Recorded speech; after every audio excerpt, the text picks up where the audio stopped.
Darnell, maybe just a quick thought on the overall vibe of the group after last night and how everyone's kind of doing today. Yeah, no, obviously we know going into this, or knew going into this, is going to be a hard-fought series, and um, there's going to be ups and downs, and I think for us we just regroup after a good game one, and then game two, not getting the result we wanted, and looking forward to a road game. How do you guys go about resetting and still applying what you learned through last night's game, but also kind of starting with a bit of a clean slate?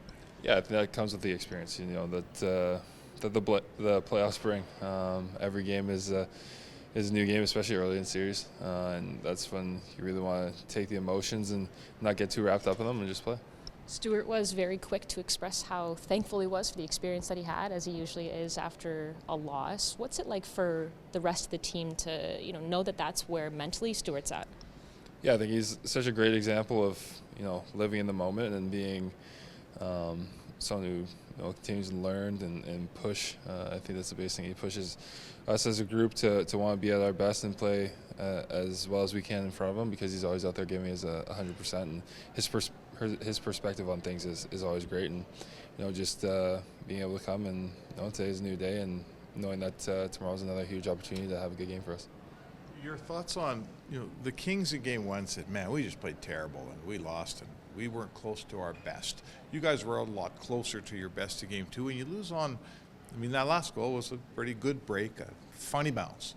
How do you sort of process when you didn't play your best game, but you also lost on a couple of fluky goals? What do you think about all that? I think for us, as a team, we got to first and foremost just worry about our process and what we're doing, and playing the way that we want to play, whether it's with our structure or compete. I think there was obviously a level to our game I think that could have been higher yesterday, but in the same token, there was a lot of areas that in a lot of stretches during the game that we did play well. So you have to take it all into account. I think the more that you play your game and the way that you want to play, especially for us as a group, the more nights that we're going to be on the win side of it than the loss. And the better you play, are the breaks better? Like, do you tend to get lousy breaks when you're not playing that great? Yeah, it's it seems like that sometimes. You always have to create your own luck. I think that's the biggest thing, is the better you're playing, those bounces and breaks usually go your way. Sometimes that's not the case, but more often than not, you do create your own luck. Dylan Holloway, he's been up, down, up, down, up, down. All of a sudden he comes up and he's feeling it, and he's a different guy. Do you remember the moment when you kind of felt like, hey, I can do this. I can play in this league. I can play with these guys. Do you remember the difference?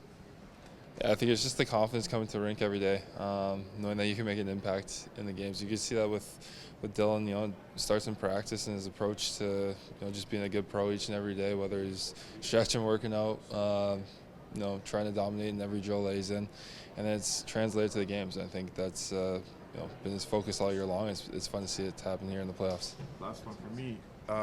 There was a time when maybe the not great performance lingered for this team when you were younger, when you hadn't done this much. Tell me about being a pretty experienced team and getting past a game where you didn't play as well as you wanted to play.